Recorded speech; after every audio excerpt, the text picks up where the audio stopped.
In the heart of Iran, a public outpouring of grief, overwhelming the streets of its capital. Trump made a big mistake. He killed our hero. Cries drowned out by angry chants. Soleimani, a beloved figure in Iran, seen as standing up to the West. Now, his death and the way it was carried out, a game changer for Iran and the United States. Mr. Trump, you don't have any right to kill him.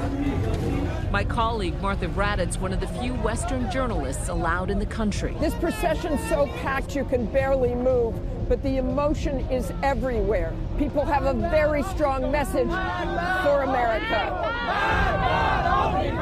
They're chanting, "Death to America." Inside the funeral service, tears from Iran's supreme leader, Ayatollah Khamenei, weeping and praying over Soleimani's grave. On the ground, his image everywhere. More than 1 million united in their cry for revenge. Revenge must happen, and it is certain. The death of Soleimani, Iran's top general, illustrated as a terrorist by the West, neutralized by the Trump administration, allegedly for orchestrating an attack against the U.S. embassy in Iraq. Was this killing justified, or was it merely an attempt to end Soleimani's crusade against ISIS forces, a terrorist faction in which a U.S. NATO-backed think tank classifies as a useful tool to undermine Syria, Iran, and Hezbollah?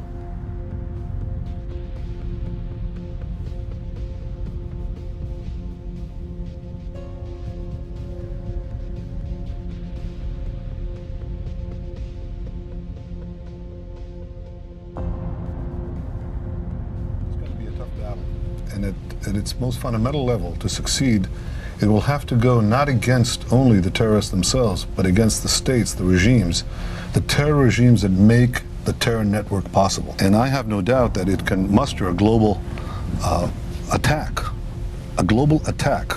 not of defense alone, but of offense, against the terrorist states and the terrorist regimes that they sponsor. The combined power of the terror network, that includes states like Iran, Iraq, Syria, the Palestinian enclave, and a few terrorist groups, and a few other regimes in the Middle East. What is important to understand is that you have to dismantle the entire terror empire, and especially before its main practitioners, the terrorist states of Iran and Iraq, acquire nuclear weapons.